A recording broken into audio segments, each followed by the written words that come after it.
Is this Australia's future? The new normal? Bushfires have come and gone here for centuries, but nothing as intense as this.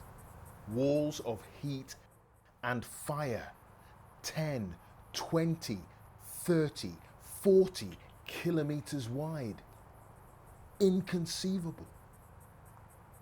So you could be out here at night and little feather-tailed gliders would come down the tree and just look at you.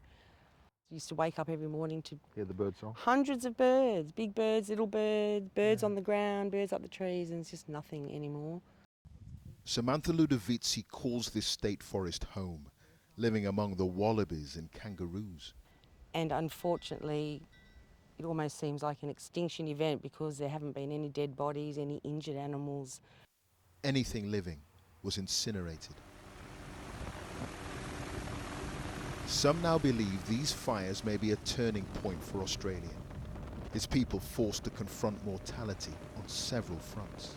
This is a game changer. People are seeing the tangible effects of a drier climate. A majority of Australians now rank climate change as the top threat to Australia's vital interests, above other more conventional threats to national interests, including cybersecurity, an attack from China, or even a strike from North Korea. Look, you can see where it's come down through here. It's completely scorched up there. Yeah. Kevin McCash farms oysters, and for him climate change is a present danger as warmer waters kill the plankton they feed on. Bushfires started here perhaps now and into February, March, April.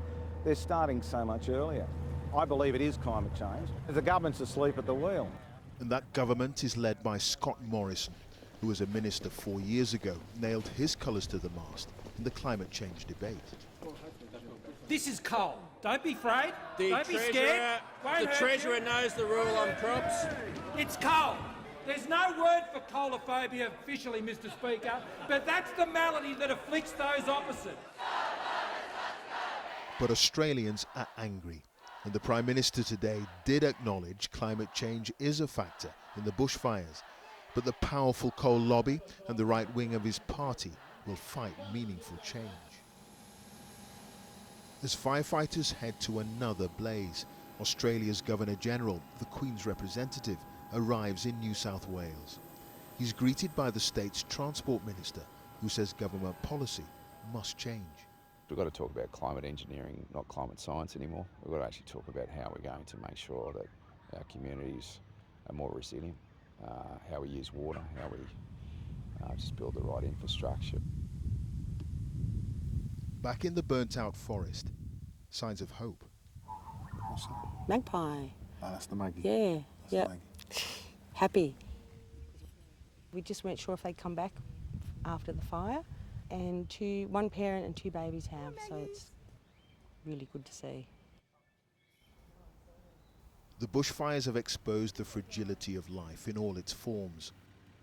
While many are angry now, as the earth gets hotter, what happens when the fury fades?